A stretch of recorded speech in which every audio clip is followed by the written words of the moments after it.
So every day, multiple times a day, I'm out here feeding these birds and other birds on the side of my house.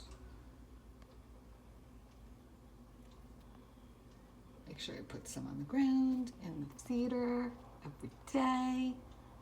And all my critters come and eat. I put Vaseline and cayenne powder on the roof of the bird seed feeder, so the squirrels do not destroy it, because they've destroyed 3 of my bird feeders.